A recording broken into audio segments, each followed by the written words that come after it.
Isso mesmo.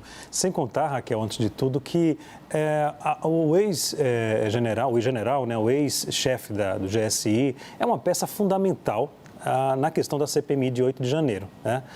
As imagens que a gente estava vendo agora há pouco, que foram exibidas, essas imagens em primeira mão aqui na CNN Brasil, mudou o rumo da história. Né? Mostrou a presença de um chefe ali no momento dos atos criminosos no Palácio do Planalto. Então, o recado de Arthur Maia nas redes sociais, na entrevista que a CNN e também ao governo foi forte. Um dia antes dessa sessão de hoje. E a gente viu o resultado aí da convocação, da aprovação do requerimento. Agora, a nossa repórter, a Demore, ela levantou um assunto importante, que entre os requerimentos que foram aprovados na CPMI de hoje, há um requerimento que pede justamente que todos os inquéritos das pessoas que foram presas, dos invasores ao Palácio do Planalto, ao Congresso Nacional e também ao Supremo Tribunal Federal, que esses inquéritos sejam compartilhados com a CPMI. Então, Raquel, é nesse ponto aí que é um ponto importante. Por quê? Temos um problema em relação ao que a base do governo fala sobre dois parlamentares, que é o Marcos Duval e o André Fernandes, do PL, do Ceará, que foi o autor do pedido da CPMI, né? Que ele é investigado no Supremo Tribunal Federal. Então, como é que fica esse compartilhamento com esse material na CPMI, se há dois parlamentares que alguns senadores dizem que eles não deveriam ter acesso à informação, a esses requerimentos, mas a base, a oposição fala que não, que são parlamentares, são membros da CPMI. Há esse problema para ser resolvido. Em relação a isso, hoje houve um bastidor, uma reunião com vários senadores, que esse assunto foi abordado entre os senadores e o presidente também da CPMI. Falou-se sobre o afastamento dos dois parlamentares e de imediato vários senadores disseram não pode retirar os dois senadores porque pode abrir precedente para o futuro. Houve essa discussão em relação aos senadores lá. E em relação ao compartilhamento, como é que fica? Aí eu acho que vai ser uma outra conversa aí que deve acontecer entre os senadores para poder também esse material não ficar de lado. Se eles não terão acesso ao material, ou vão ter acesso ao material, é injusto ficarem de fora ou é prudente? Ali no começo da sessão você tem um posicionamento ali, eu acho que relativamente claro do presidente Arthur Maia. O PT faz o requerimento, como a Tainá tinha adiantado aqui no Arena. O Arthur Maia diz, não cabe a mim afastar parlamentar, deixou a bola para o Rodrigo Pacheco, dá a palavra para Marcos Duval e André Fernandes e sobre o compartilhamento ele explica o acordo que ele fez com Alexandre de Moraes. Mas eu quero ser o bastidor dos invasores, Leandro Magalhães. Isso mesmo. A oposição está estudando, está conversando a possibilidade porque foi levantada a possibilidade de ouvir os invasores que estão presos, né? Na Papuda e na Colmeia, lá no Distrito Federal. O que foi que o presidente da CPMI, Arthur Maia, me falou em Brasília ainda, pessoalmente? Ele disse que a intenção era que um grupo de senadores fosse visitar essas pessoas, fazer perguntas lá no local onde eles estão, no presídio. Né?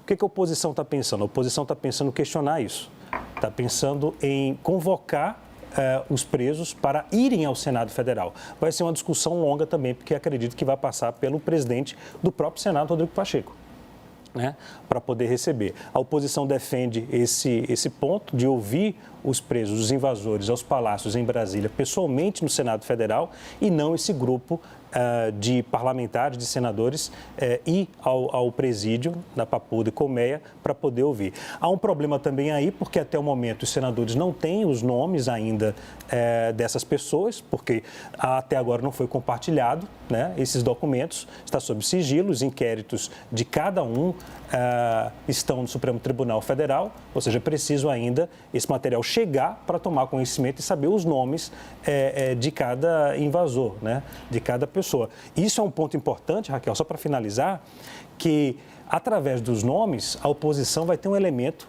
para poder investigar e analisar se houve alguma ligação partidária dessas pessoas que invadiram os 3 palácios, né, em Brasília.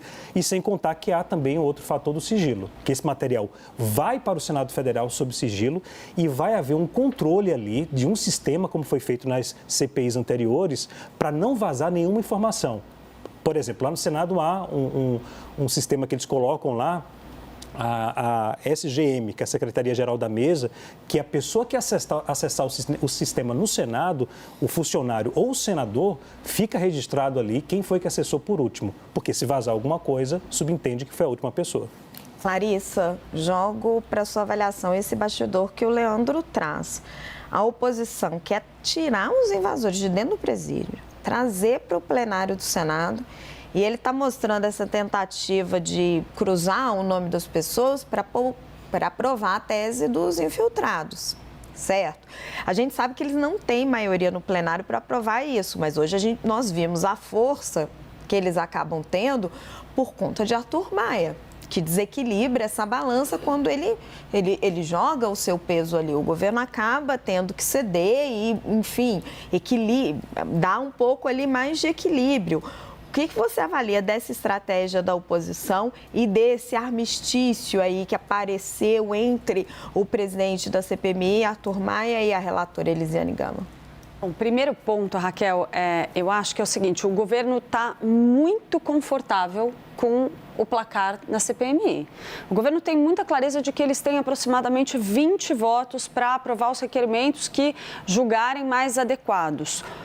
O que eu apurei no decorrer dos últimos dias é que o governo já estava pretendendo ceder na convocação de G. Dias, e isso, inclusive, foi sinalizado pela senadora Elisiane Gama em entrevista para mim nesta semana, já indicando aí que ela própria iria apresentar o requerimento, reapresentar os seus requerimentos, caso necessário, seria pautado. Já existia um requerimento dela própria, que ela já pretendia pautar, para fazer esse movimento de liberar o depoimento de G. Dias, porque o governo tem como prioridade absoluta manter o que a Raquel pontuou, a ordem cronológica da investigação.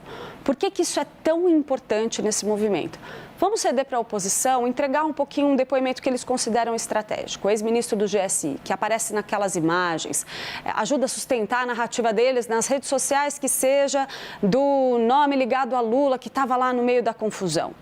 Vamos entregar, a gente sabe que isso vai vir em algum momento, porque se a gente consegue preservar a ordem cronológica, os próximos depoimentos vêm centrados em fatos que aconteceram lá atrás, antes do 8 de janeiro, para tentar sustentar a tese de que existiu uma ação golpista, fundamentada em documentos e relatos como, por exemplo, o que está na capa de Veja desta semana, todo o roteiro do golpe que estava no celular de Mauro Cid.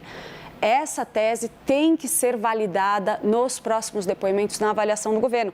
Então, a estratégia da base governista está aí, liberar esse depoimento de G. Dias. Ele vai ter que vir em algum momento, mas assim a gente consegue negociar com a oposição, por exemplo, requerimentos que solicitem compartilhamento de informações do governo federal que possam estabelecer algum tipo de vínculo ou omissão de agentes do governo Lula. Vamos deixar isso para depois. A gente preserva a investigação de fatos que estão lá atrás. Montagem de acampamentos, blitz nas rodovias, fatos relacionados à eleição, para que possa se ter um palco para falar do celular de Mauro Cid, da atuação de agentes ligados ao bolsonarismo, acampamentos bolsonaristas, para fundamentar a tese do golpe. É isso que o governo quer fazer nesse momento.